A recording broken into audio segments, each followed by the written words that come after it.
Om, apa kabarnya? Saya ucapkan Happy New Year ya, walaupun sudah seminggu lebih. Silahkan duduk teman-teman semua. Puji Tuhan bisa kembali ketemu ya di ibadah Bipro setelah libur selama 1 bulan, 1 tahun ya.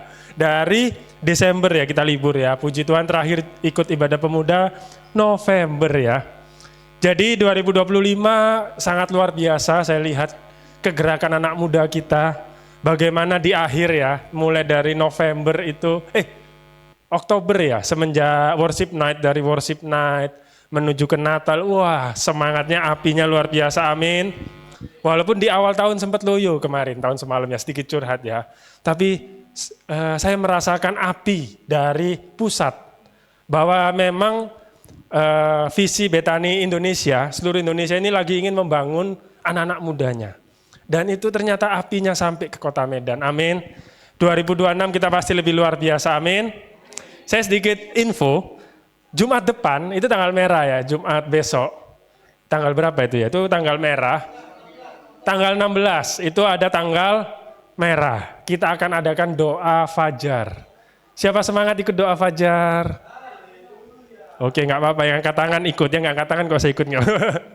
Kita hari Jumat jam 5 pagi kemari berdoa, amin. Kita mengawali tahun 2026 dengan bersimpu di kaki Tuhan Yesus, amin. Kita berdoa, memuji, kita ucapkan syukur untuk tahun yang boleh kita lalui, hubungan yang baik, tubuh yang sehat. Kita memulai 2026 dengan ucapan syukur dan dengan perkenanan Tuhan, amin. Saya punya ada sedikit games yang seru ya. Biar semangat, saya undang semua mungkin boleh maju ke depan. Ayo bentar aja, maju yuk semua yuk. Ke depan ya, biar semangat ya. Calvin boleh disiapkan ya. Ke depannya semua ayo, semangat ayo. Chelsea ikut, ayo Tasya. Ayo Tiffany ikut Tiffany. Oh, jaga anak alasan aja ya. Oke. Hah, tunggu Vin, kencengin suaranya Vin ya. Oke ya, ready ya. Tunggu ya, tunggu David biar video ya, lumayan. Ready ya, ini gamesnya seru semua ya. Jadi mungkin ada beberapa yang nggak tahu, nanti akan ada yang sudah tahu ya. Jadi bunyi krik krik tit tit, nah itu temponya. Dia pokoknya awal akan ditunjukin gambarnya dulu, setelah gambarnya nanti putaran kedua kita nyanyikan sesuai beat temponya. Misal gambar, tapi pakai bahasa Inggris ini ya. Misal gambarnya 1 1 1 1 2 2 2 2, jadi 1 1 1 1 2 2 2, paham ya? Sesuai gambar. Jadi gambarnya apa? Kita sebut sesuai tempo ya. Boleh Calvin?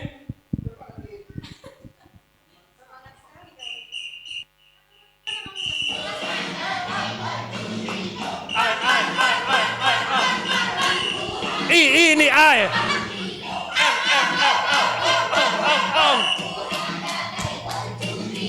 I am. So.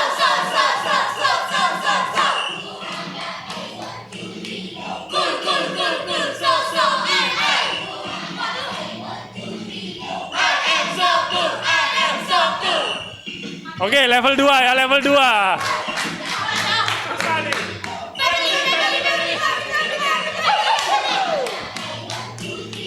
Is. Good. Is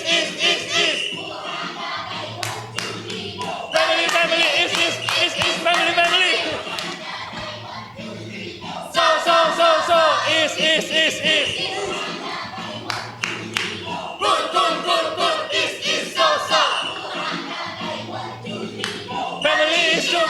Family is so cool. Level terakhir ya. You, R. You, R. You. R.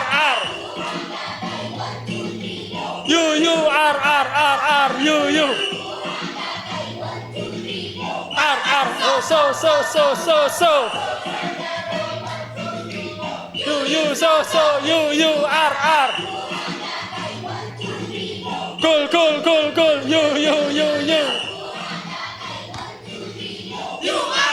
Cool. You. You are so cool. Beri tepuk tangan. You are so cool. Silakan duduk. Kita semua orang-orang yang cool ya. I am so cool, you are so cool ya. Haleluya. Capek ngos-ngosan? Lumayan lah ya.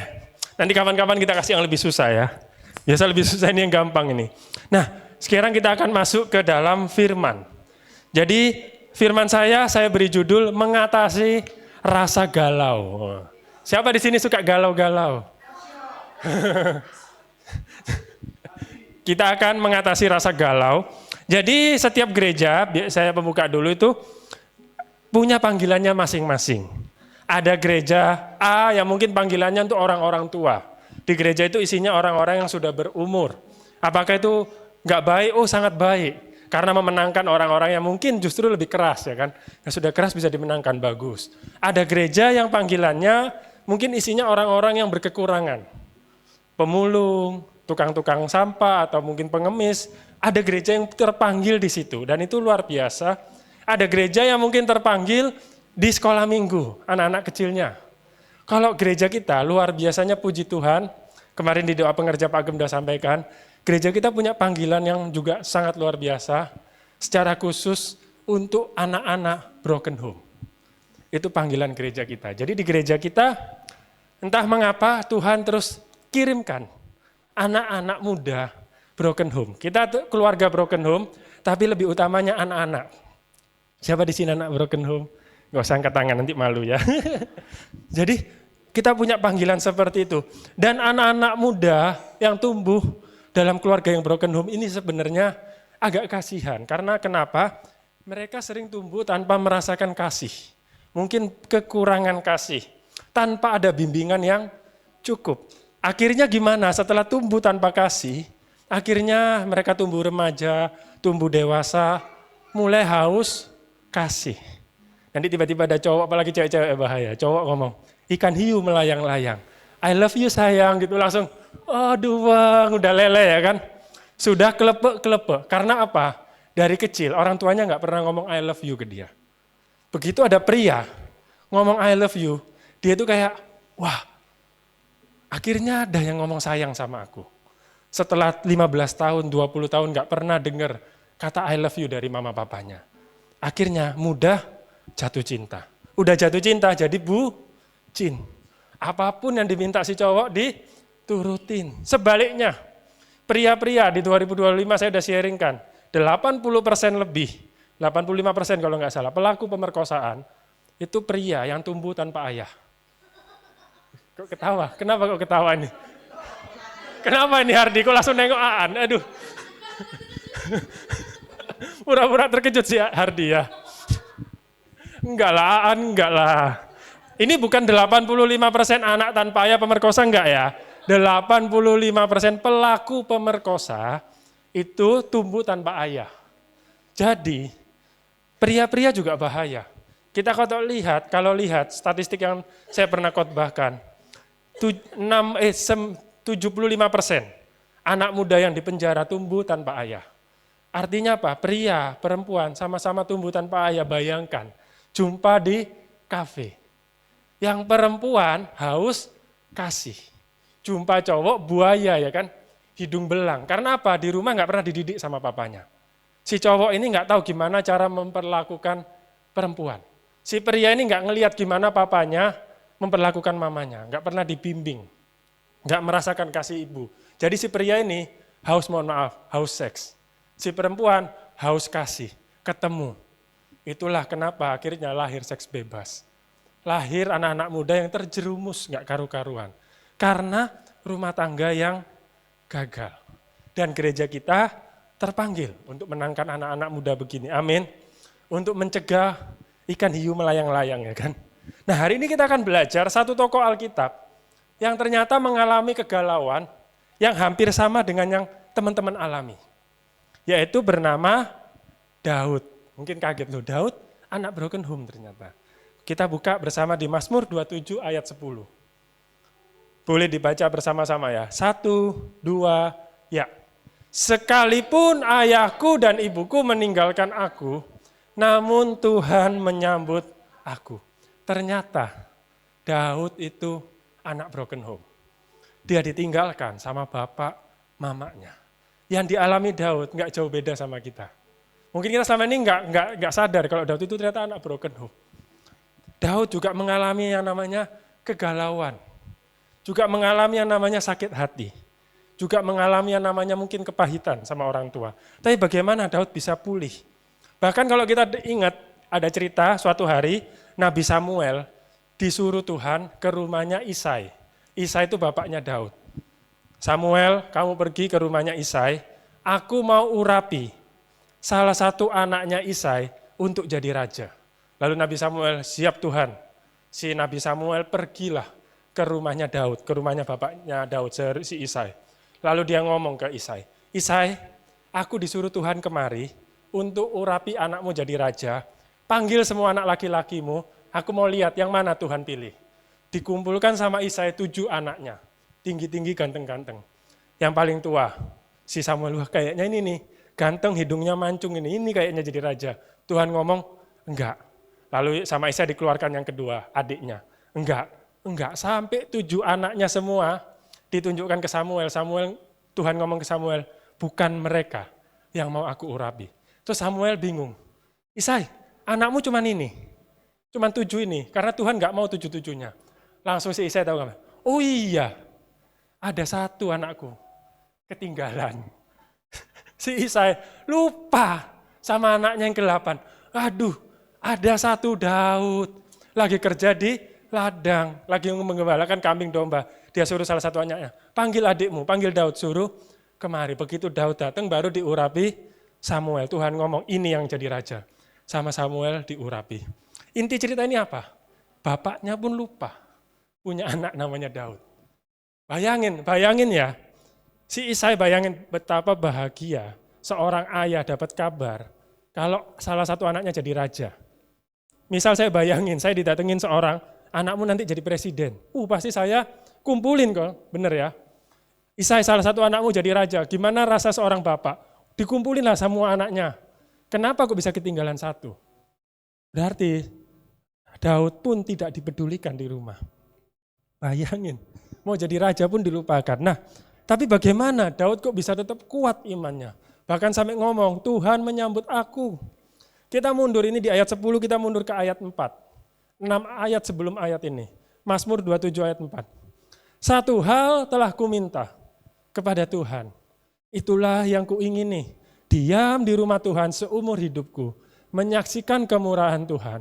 Dan menikmati baitnya. Ayat inilah yang jadi kunci penghiburan Daud. Kenapa Daud bisa tetap kuat? Kalau kita baca di kitab Mazmur 27 ini, Daud itu penuh tekanan. Dia ditekan, dikejar sama musuh. Dia dihianati banyak orang. Bahkan mama papanya meninggalkan, tapi dia bisa ngomong, Tuhan gak pernah meninggalkan aku. Jadi dari ayat ini saya bagi 3 poin. Yang pertama, diam di rumah Tuhan. Bagaimana untuk mengatasi kegalauan? Itu yang kuingini, diam di rumah Tuhan seumur hidupku. Poin pertama. Di mana kita menaruh harapan kita saat kita menghadapi masalah, menentukan masa depan kita. Daud saat hadapin masalah, kalau kita belajar kisah hidup Daud, dia selalu pulang ke rumah Bapa, bukan meninggal ya, pulang ke rumah Tuhan, cari Tuhan. Tiap hadapin masalah, pulang dia, balik ke rumah, aku harus balik ke Tuhan. Dia mau dibunuh Saul, kita baca kitabnya, dia cari Tuhan. Dia dikejar sama musuh, dia cari Tuhan. Dia mengalami dosa, bahkan dia saat jatuh dalam dosa, dia langsung cari Tuhan.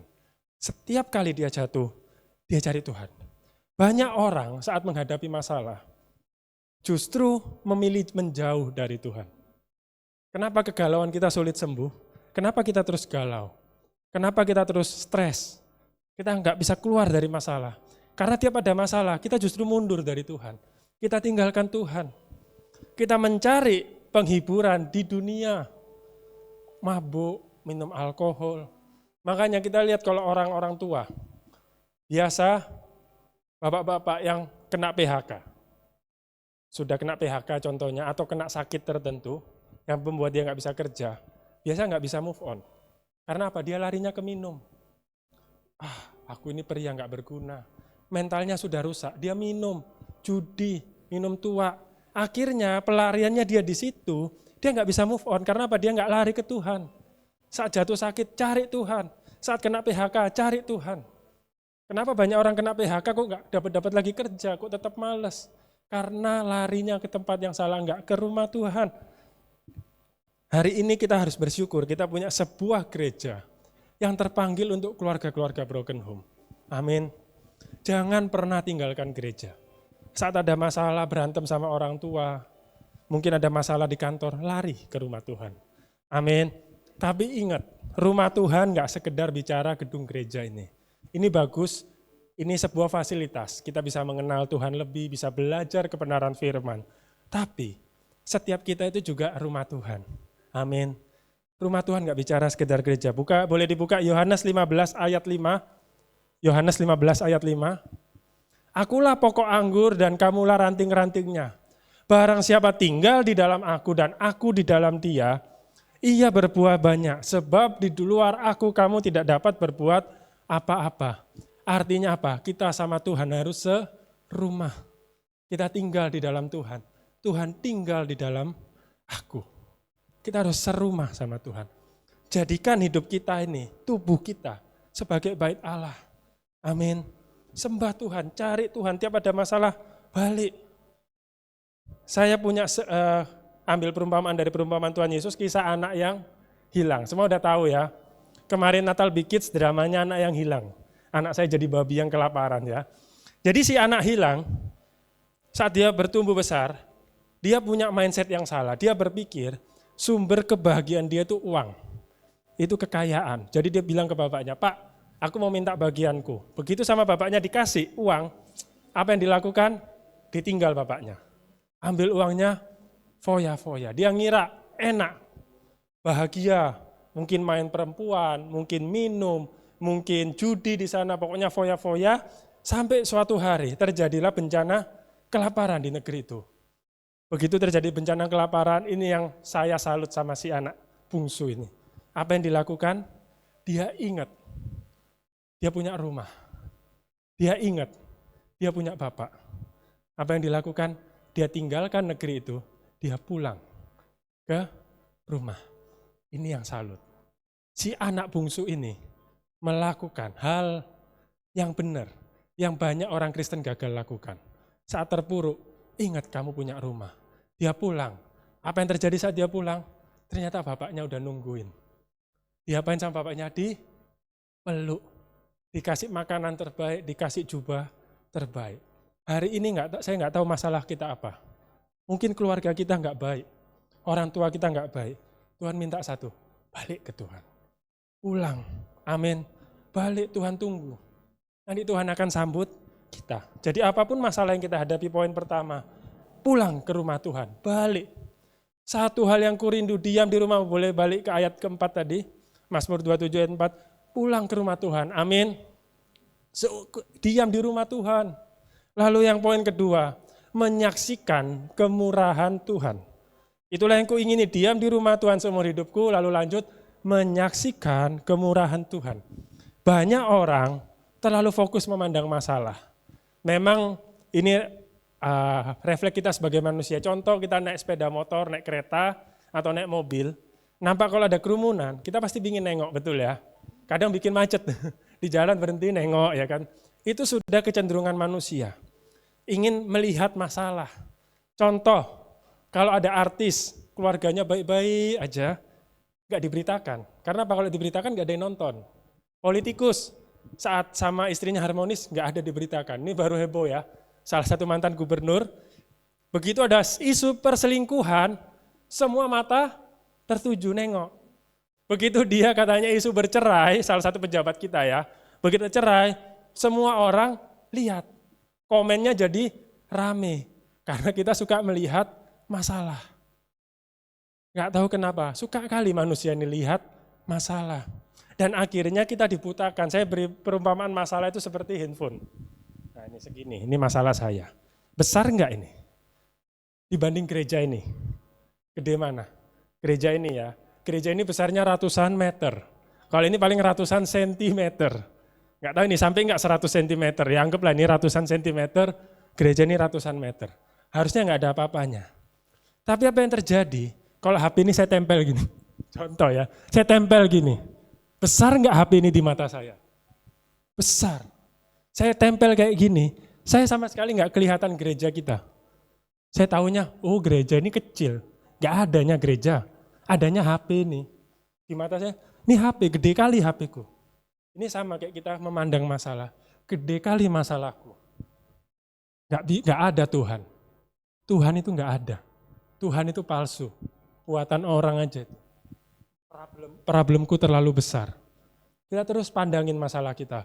Bapakku jahat, bapakku jahat, bapakku jahat. Mamaku jahat, mamaku jahat. Aku anak terkutuk. Aku anak yang nggak layak. Aku anak apa? Yang nggak bisa apa-apa. Kita terus pandang masalah. Akhirnya kita nggak bisa melihat keindahan, kemuliaan Tuhan, kebesaran Tuhan nggak nampak. Bukan karena Tuhannya kecil, tapi karena kita memilih untuk nggak lihat Tuhan. Kita pilih lihat masalah. Tapi coba kalau HP ini saya mundurin. Segini, saya mulai nampak tembok, AC, TV, saya udah mulai nampak. Oh lantainya cantik ya. Oh ternyata gereja ini lantainya keramiknya bagus. Oh itu ada kipas angin tapi udah rusak. Oh ada TV. Oh ada AC. Lalu saya makin jauh. Oh ternyata gereja ini kursinya ada warna coklat, ada warna biru. Oh ada korden warna hitam. Saya makin jauh, makin jauh. Lama-kelamaan masalah ini terlihat kecil. Akhirnya saya bisa memandang keindahan, kebesaran gereja kita. Selama ini kenapa kita sulit melihat mujizat? Kenapa kita sulit bersyukur? Kenapa kita sulit mengucap terima kasih ke Tuhan? Mata kita tertujunya ke sini terus, masalah, problem. Kita nggak fokus lihat Tuhan. Amin. Mari alihkan pandangan kita dari masalah. Kayak Daud, begitu ada masalah, dia pandang Tuhan. Dia cari Tuhan. Seperti anak yang hilang tadi, begitu ada masalah, dia nggak fokus ngelihat masalahnya, dia ingat bapaknya, dia cari, dia mau lihat bapaknya. Amin. Saya umpamakan kita contohnya suatu hari pergi ke kafe ya, ke warkop. Terus dikasih menu, ini contohnya menu. Menu kan kita baca begini, betul ya. Tulisannya itu sudah didesain untuk dibaca dengan jarak tertentu. Kalau kita terlalu jauh gini nggak nampak.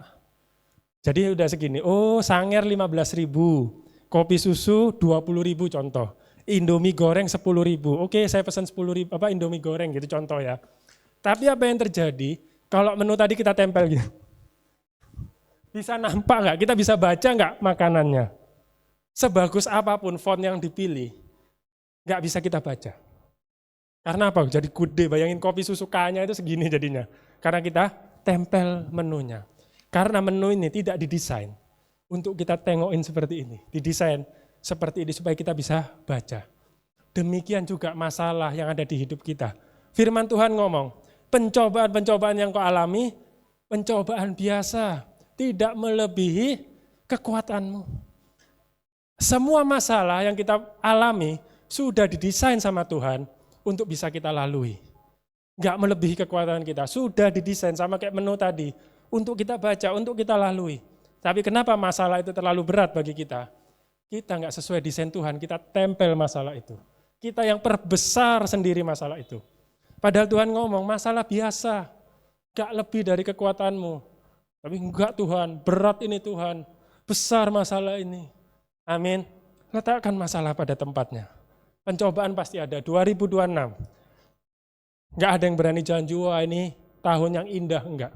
Akan ada masalah, akan ada cobaan, tapi kita terus pandang Tuhan. Lihat kemuliaan, keindahan, kemurahan Tuhan. Amin. Itulah kenapa ada dua orang saudara kembar sekalipun, kakak adik. Sama-sama punya orang tua yang bejat. Sama-sama anak broken home. Sama-sama dipukulin sama bapaknya, korban KDRT, ini saudara kembar. Satu bisa jadi pecandu narkoba, satu bisa jadi pendeta. Kenapa? Keadaannya sama kok, masalahnya sama kok, keluarganya sama. Kenapa yang membedakan kakak adik ini bisa 180 derajat? Cara memandang. Yang satu fokus mandang, aku ini anak percuma, aku nggak bisa sukses, aku pasti gagal. Lihat orang sukses, oh dia enak, orang tuanya baik. Padahal belum tentu. Tapi udah langsung menjudge, ini enak, keluarganya baik, keluargaku nggak baik, oh nggak mungkin kayak dia. Sedangkan yang satu, lihat keluarga sukses, aku harus belajar. Tuhan pasti punya cara, aku harus ngampuni orang tua. Akhirnya itu yang membedakan. Hari ini daripada kita sibuk menoleh ke belakang, ngelihat kesalahan-kesalahan orang lain, melihat kesialan hidup kita tanda kutip, mending kita lihat kebaikan Tuhan. Mending kita ingat mujizat-mujizat yang pernah kita alami. Kita review. Iya ya, mungkin selama ini kadang, makanya ada pepatah Indonesia, nila setitik merusak susu sebelanga. Kadang ada kertasnya itu putih semua, ini contoh, misalnya ini, orange kan. Saya kasih titik satu warna hitam, ditanya ini apa? Semua jawabnya titik ya. Karena apa? Kadang satu hal kecil bisa merusak kita, kadang kita lupa. Satu hal buruk bisa merusak satu hari kita, merusak hidup kita. Daripada kita lihat yang buruk, ingat. Mungkin selama ini kita lupa, oh ya, dulu Tuhan pernah tolong aku loh. Oh ya, aku dulu pernah punya memori indah sama keluarga. Oh iya, Tuhan itu baik ternyata. Ingat kebaikan Tuhan. Daud saat ada masalah selalu ingat kebaikan Tuhan. Dia pandang Kristus. Kita pandang salib Kristus. Kemarin kita baru merayakan Natal. Kita pandang kembali apa makna Natal. Sebentar lagi mau Paskah. Kita pandang apa makna salib Kristus. Oh Tuhan sayang sama aku. Sampai dia mau lahir. Mau mati di atas kayu salib. Itu, amin. Jangan biarkan dunia narik mata kita terus. Tarik, dah gak usah ditengok. Tengok Yesus saja. Lalu yang ketiga, balik lagi ke ayat berapa tadi? Ayat 4, 27 ayat 4, Mazmur 27 ayat 4. Menikmati baitnya. 1, 2 ya. Nah. Diam di rumah Tuhan seumur hidupku, menyaksikan kemurahan Tuhan, dan menikmati baitnya. Ini poin terakhir, ini poin yang sangat penting. 3 ini harus semua ada. Gak bisa cuman diam di rumah Tuhan, cuman menyaksikan Tuhan, tapi kalau gak menikmati, sia-sia. Saya beri contoh seperti ini. Kita direkrut menjadi chef istana. Kita jadi chefnya Pak Prabowo. Atau Raja Inggris itu siapa? Raja Charles ya, sekarang kan Raja Charles. Kita jadi chefnya Raja Charles, King Charles di Inggris. Kita jadi chef, kita di situ bertugas masak. Kita dipilih dari ribuan chef terbaik di dunia. Kita terpilih jadi chefnya King Charles. Masak. Tiap hari kita memberi yang terbaik, masak. Kita satu rumah dengan si Raja Charles. Tinggal di satu kastil yang sama. Saya hidangkan makanan ke meja makannya, tiap hari saya papasan sama dia. Mungkin saling sapa. Hello sir, gitu kan. Good morning. Saya hidangkan makanannya. Ya mungkin sapa balik. Hello, how are you gitu. Ya sudah, siap. Saya tinggal. Raja Charles siap makan. Saya ambil lagi makanannya. Setiap hari kita tinggal satu rumah, saling melihat. Tapi apakah saya sudah mengenal Raja Charles? Atau sebaliknya, apakah Raja Charles kenal sama saya? Jangan-jangan cuma hubungan profesional. Satu rumah, sering jumpa, sering papasan, tapi sekedar hidangkan makan. Nggak ada hubungan. Lain cerita, kalau saya ini anaknya Raja Charles. Saya pangeran. Saya nggak sekedar satu rumah, nggak sekedar sering papasan, sering lihat, tapi saya menikmati kehadirannya bapak saya, si Charles. Sedangkan bapak Raja Charles menikmati kehadiran saya sebagai anaknya. Ada hubungan yang intim. Yang personal. Kenapa Daud bisa kuat? Dia intim sama Tuhan. Dia punya hubungan, relationship yang personal. Makanya Ayub waktu dalam kesusahan dia ngomong, dulu aku dengar kebaikan Tuhan dari kata orang. Ayub di akhir hidupnya dia ngomong, dulu aku sering dengar Tuhan itu baik, tapi dari kata orang. Sekarang aku mengalaminya sendiri, kebaikan Tuhan. Sampailah di titik itu. Jangan sekedar dengar dari saya, kalau Tuhan itu baik. Jangan sekedar dengar dari Pak Gem, dari Pak Jo, Tuhan itu baik. Enggak, kita harus ngalamin sendiri. Iya, Tuhan itu baik. Dulu aku dengar dari Pak Gem, dari Pak Jo, kalau Tuhan itu baik. Sekarang aku mengalami kebaikan Tuhan. Amin. Miliki hubungan yang intim. Bagaimana kita bisa mengatasi kegalauan? Harus kita ini anak-anak Allah. Amin. Ini sebuah fasilitas. Enggak semua orang bisa jadi anak Allah. Benar ya? Hanya di Kristen lah. Kita bisa manggil ya Aba, ya Bapa. Tapi seringkali kita enggak memakai fasilitas. Kita udah kasih fasilitas loh. Jadi anak Allah. Tapi kita berlaku seperti anak dunia. Enggak seperti anak Allah. Kita ini seorang pangeran. pemilik tahta, anak raja, tapi perilaku kita nggak mencerminkan kerajaan sorga. Amin. Kenapa Daud itu sangat memberkati? Saya sangat suka sama Daud, pasti banyak orang juga suka sama Daud. Kenapa sih? Karena Daud itu relate sama kita. Dia bukan tokoh yang sempurna. Dia bukan seorang nabi yang bikin mujizat, enggak. Daud sama sekali enggak ada mujizat. Dia enggak belah laut, enggak turunkan hujan es, enggak. Daud cuman apa? Dia melangkah sama Yesus. Sama Tuhan. Dia penuh kekurangan, dia sering jatuh dalam dosa. Dia punya orang tua yang gagal mendidik dia. Dia berasal dari keluarga broken home. Dia tumbuh banyak tantangan, hidupnya enggak mulus. Itulah kenapa Daud itu sangat relate sama kita. Itulah puji Tuhan, firman Tuhan menulis Daud secara gamblang. Kelebihan dan kekurangannya semua ditulis. Bagaimana dia jadi bapak juga gagal. Kalau kita lihat, anaknya itu saling bunuh. Dia dikejar sama anaknya sendiri. Daud pun jadi orang tua, ternyata orang tua yang gagal. Kalau kita baca di Alkitab. Tapi itu, satu yang kita bisa belajar dari Daud. Dia nggak sempurna, dia hidupnya jatuh bangun. Tapi relationship sama Tuhan nggak jatuh bangun. Tetap naik, nggak pernah turun. Dia sempat dilupakan bapaknya, dia memuji Tuhan. Dia sudah diurapi sama Nabi Samuel jadi raja, malah mau dibunuh sama Raja Saul. Dia tetap memuji Tuhan. Itu yang luar biasa dari seorang Daud. Dia punya sesuatu yang hebat, bahkan kalau kita lihat waktu suatu hari, ini ceritanya seru, baca Alkitab itu seru. Si Daud dikejar sama Raja Saul kan. Saul bawa prajurit ratusan untuk mau bunuh si Daud. Karena Daud takut, dia lari sembunyi di gua. Nah, si Raja Saul di tengah perjalanan, walaupun raja kan tetap manusia ya, kebelet, ingin buang air besar. Jadi si Raja Saul bilang, ada gua, aku mau buang air besar dulu ke situ, kalian berjaga ya. Gak mungkin kan raja buang air besar, prajuritnya nengokin kan gak mungkin. Jadi si Saul masuklah ke dalam gua untuk buang air besar. Prajuritnya berjaga di luar gua untuk nungguin si rajanya. Ternyata di dalam gua ada Daud. Si Saul gak sadar, dia lagi enak-enak buang air besar, namanya kan pasti buka baju kan kalau buang air besar. Sama Daud diambil jubahnya Saul, dikoyak. Benernya hari itu Daud bisa bunuh Saul. Karena Daud lagi dikejar Saul, tapi apa yang terjadi? Dikoyak bajunya si Saul, disimpan sama Daud. Yaudah, Daud diam sembunyi lagi. Akhirnya Saul udah lega, enak ya kan. Si Saul keluar, lanjutkan perjalanan sama prajuritnya. Daud dari kejauhan, mungkin kayak di atas lembah gitu lah saya bayangin ya. Dia teriak, wahai rajaku Saul, tadi kamu buang air besar kan? Ini pakai bahasa syariah, di gua kan. Aku di dalam gua itu, ini buktinya. Jubahmu ku koyak. Tadi waktu kamu buang air besar, aku kalau mau bunuh kamu bisa. Tapi aku sekali-kali gak akan membunuh engkau. Karena kamu pernah diurapi Tuhan. Daud ngomong gitu. Kenapa Daud bisa seperti itu? Karena dia sudah diubah sama Tuhan. Dia udah deket sama Tuhan.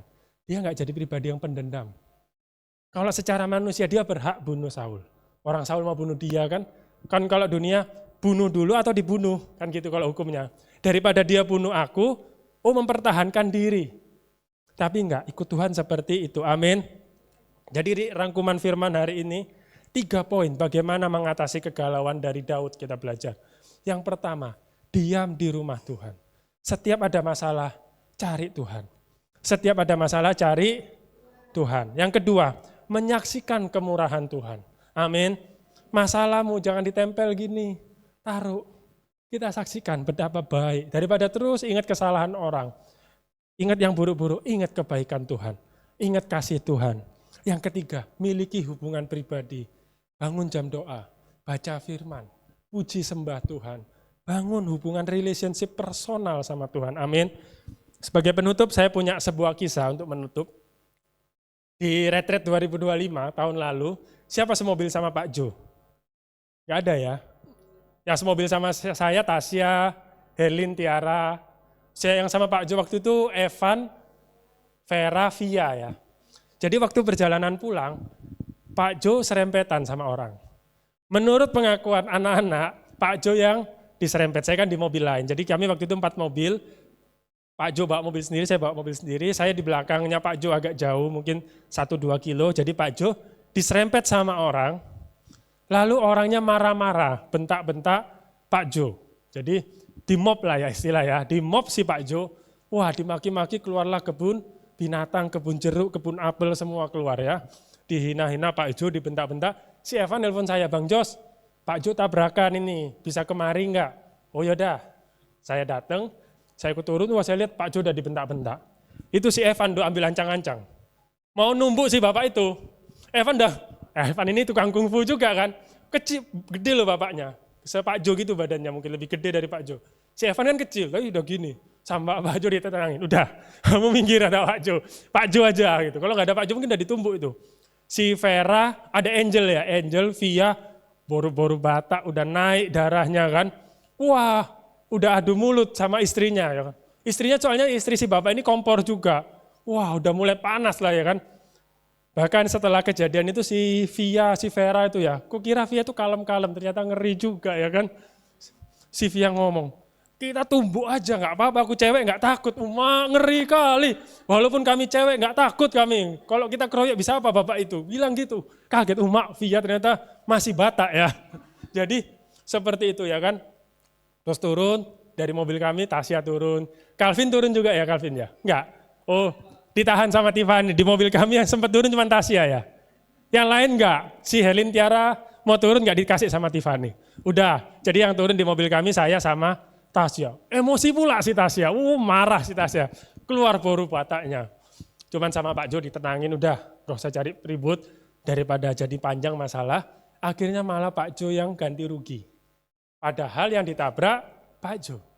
Akhirnya Pak Jo keluarlah 200.000. Padahal mobilnya sama-sama baret. Mobil Pak Jo baret, mobil itu baret. Ya udahlah dari panjang masalah. Lalu sepanjang pulang. Kan akhirnya saya kira Pak Jo mungkin ngantuk kan. Udah istirahat dulu kita nepi untuk istirahat, buang air kecil, minum gitu kan. Di kayak sebuah warung gitulah. Udah istirahat dulu, istirahat. Kan kumpul akhirnya dua mobil ini turunlah si Vera, si Via. Waduh pembahasannya. Gak terima aku. Gak terima, itu bapakku loh digituin, Pak Jo itu bapakku. Wah, gimana ya melihat seorang yang mungkin kita anggap bapak ya, bapak rohani kita, digitukan ya. Saya melihat itu reaksi yang wajar sebagai justru itu tanda mereka sayang sama Pak Jo. Gak terima aku, bapakku digitukan. Gak bisa, sampai ada yang bilang, Pak Jo terlalu lembek. Gak boleh sama orang Batak, gak boleh lembek. Mau balik. Mereka gak terima kan. Pak Jo ngomong, udah biarin. Gak usah diperpanjang. Nanti malah masuk polisi, malah apa, jadi ribut. Udah, kita pulang retret, mau sukacita. Ya udah, jangan sampai masalah ini merusak retret kita. Kita udah cari Tuhan, muji nyembah Tuhan. Damainya diambil gara-gara seorang bapak random yang kita gak kenal kan. Mungkin teman-teman lihat, hebat ya Pak Jo ya. Bisa tenang kayak gitu. Benar ya? Jadi saya mau katakan, kalau kejadian ini terjadi 10-15 tahun yang lalu, udah bertumbuh. Kalau Pak Jo yang lebih muda, kalau saya muda kali lah, sekarang kan usia 50-an, di usia 40-an, 10-15 tahun lalu, bertumbuh itu. Bakal pukul-pukulan mungkin. Saya ingat sekali dulu, saya udah SMP atau SD ya, berarti kejadian mungkin 15-20 tahun yang lalu lah. Lebih ya 20-an tahun yang lalu saya masih ingat, Pak Jo itu jarinya bengkok sini. Jari apa ini? Jari manis ya. Gara-gara saling potong sama angkot, bayangin ya. Pak Jo muda dulu ngeri, saya udah SMP berarti nggak muda-muda kali ya kan. Mungkin usia 40-an awal lah. Wah, salib, sama-sama nggak terima, nggak tahu. Saya nggak ikut, saya cuma diceritain.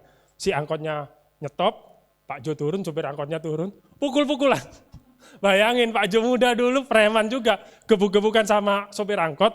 Pak Jo kan mukul-mukul, ternyata sopir angkotnya mungkin kalah gede kan. Pak Jo kan lebih gede, ambil cara dibanting. Oh ternyata MMA ya. Padahal zaman itu belum terkenal MMA. Saya heran juga ini. Di aspal dibanting. Jadi Pak Jo mukul, yang supir angkotnya nggak mukul. Pinter juga supir angkotnya ya kan. Aku kalah badan ini. Diginiin perutnya dibanting Pak Jo. Namanya dibanting kan refleks nahan tangannya. Sininya lah bengkok. Jadi bayangin ya. Pak Jo muda dulu kayak gitu loh. Kenapa kok bisa berubah? Dari yang dulu sama supir angkot gebuk-gebukan. Oh Hardi mau nantang ini ya, mau nantang Har. Ditengok ya, mau ditengok jarinya Pak Jo. Udah sembuh Pak Jo, masih bengkok, udah sembuh ya. Oh masih ada sisa tuh, belasan tahun loh enggak. Oh Pak Hardi udah siap. Jadi ya kalau tips and trick, kalau berantem jangan mukul, banting aja. Janganlah, jangan dilakukan. Bayangin Pak Jo dulu seperti itu. Kenapa kok bisa berubah? Apakah karena Pak Jo-nya pingin berubah atau karena hebat? Enggak. Karena apa? Ya ini tadi, Pak Jo diem di rumah Tuhan. Belajar, menghadapi masalah. Sudah menyaksikan kemurahan Tuhan. Sudah menikmati hadirat Tuhan. Kalau orang sudah dekat sama Tuhan, gak mungkin gampang digoyang. Karena apa? Ngapain aku habiskan tenagaku, waktuku, hilang sukacitaku kayak kata Pak Jo, kita habis retret hilang sukacita gara-gara orang gak jelas ini. Udah biarin, kita buang kayak tadi. Jangan ditengokin terus, buang. Fokus cari Tuhan. Amin. Karena udah jatuh cinta sama Tuhan. Akhirnya kita gak gampang tergoda, emosi, amarah. Apakah Pak Jo sadar perubahan ini? Enggak. Saya yakin gak sadar. Tapi berubah sendiri. Itulah indahnya ikut Tuhan. Amin. Saya undang tim present worship, boleh naik ke atas mimbar. Saya tutup lagi dengan sebuah kisah. Jadi di gereja ini saya melihat dulu berapa tahun lalu ada seorang jemaat datang ke gereja ini pertama. Dia seorang anak broken home juga. Datang ibadah ke gereja ini. Wah, mohon maaf ya, saya nggak mau sebut nama rahasia. Si anak ini orangnya seperti Hello Kitty. Bukan lembut seperti Hello Kitty, hatinya kayak Hello Kitty. Sikit-sikit marah, senggol bacok ya kan. Moody sekali, pagi bisa ketawa, siang bisa nangis, malam bisa marah. Pokoknya sangat moody. Terus kalau sudah marah, semua didiemin. Bapak gembalanya pun didiemin kalau sudah marah. Saya pun didiemin kalau sudah marah. Saya sapa pun nggak disapa balik, itu kalau sudah marah dulu. Terus sama semua orang berantem. Nanti kalau sudah deket, nanti berantem. Sudah deket sama si A, deket kali. Berantem. Pokoknya gampang, slek. Karena apa? Itu seperti saya bilang tadi di awal. Mungkin karena dia berasal dari keluarga broken home. Belum tahu bagaimana cara membangun relationship. Nggak ada teladan dari keluarga, dari orang tua. Mungkin dia nggak merasakan kasih. Jadi waktu ke gereja dia nuntut untuk dikasihi. Tapi yang saya salut sama si jemaat ini, dia nggak pernah berhenti ibadah. Dia tetap ke gereja, walaupun dia berantem sama si A, mungkin dia nggak cocok, mungkin hatinya nggak enak, mungkin dia tersinggung dengan firman, dengan apa, dia tetap ibadah. Dia tetap ibadah, dia tetap balik ke rumah Tuhan. Dia tetap fokus lihat Tuhan. Dan saya yakin dia nikmati hadiratnya Tuhan. Dan saya lihat sekarang sudah berubah jauh. Siapa dia rahasia ya, sudah berubah sekali. Sekarang sudah nggak moody kayak dulu. Apakah dia sempurna? Enggak, masih kadang emosi. Tapi sekarang udah jauh. Udah enggak moody lagi, enggak siang marah, malam nangis, pagi ketawa, enggak. Udah stabil. Kalau happy enggak happy kali, sedih enggak sedih kali, marah enggak marah kali. Sudah sangat stabil. Dulu dia masalah di tempat kerja, yang jadi korban teman gereja. Ada masalah di gereja dibawa ke keluarga. Sekarang enggak tahu menempatkan. Apakah di tempat kerjanya enggak ada masalah? Tetap ada masalah. Tapi ya udah, selesai di situ. Ada masalah di gereja, diselesaikan di gereja. Ada masalah di rumah, dan itu kenapa bisa terjadi gitu? Saya yakin orang ini nggak sadar. Kalau dia ternyata selama sekian tahun beribadah itu nggak sia-sia. Ada perubahan dia nggak sadar. Tapi itu ikut Tuhan. Pelan diubahkan. Amin. Nggak instan. Dia nggak sadar, saya yakin. Orang sekeliling yang melihat, berubah dia udah. Amin. Hari ini apapun problem kita, ikut Tuhan. Langkah, satu demi langkah, satu demi satu. Amin. Mari kita tundukkan kepala kita bersatu dalam doa. Terima kasih ya Tuhan untuk berkat-Mu. Malam hari ini kami boleh belajar melalui kebenaran firman-Mu. Bagaimana mengatasi kekecewaan, rasa sakit, mungkin kami mengalami keluarga yang tidak baik, mungkin teman kerja kami, teman kantor kami mengecewakan kami. Mungkin ada sahabat, saudara kami yang menyakiti kami. Malam hari ini kami mau belajar seperti Daud ya Tuhan. Kembali ke rumah Tuhan, setia mencari Tuhan, memandang keindahan-Mu ya Bapak. Kami tidak mau terus fokus memandang masalah, tapi kami mau terus mengingat kebaikan-kebaikan-Mu ya Bapak. Juga kami mau belajar ya Tuhan seperti Daud, menikmati bait-Mu, menikmati hadirat-Mu ya Bapak. Di 2026 kami rindu hadirat-Mu memenuhi setiap kami. Kami merindukan perkenanan-Mu boleh hadir di hati setiap kami. Berkati setiap anak muda ya di tempat ini ya Bapak. Hamba selesai berbicara, hamba terbatas. Tapi Roh Kudus tak terbatas. Roh Kudus terus berbicara. Detik demi detik, menit demi menit, hari demi hari. Di hati setiap kami. Terima kasih ya Bapa. Di dalam nama Tuhan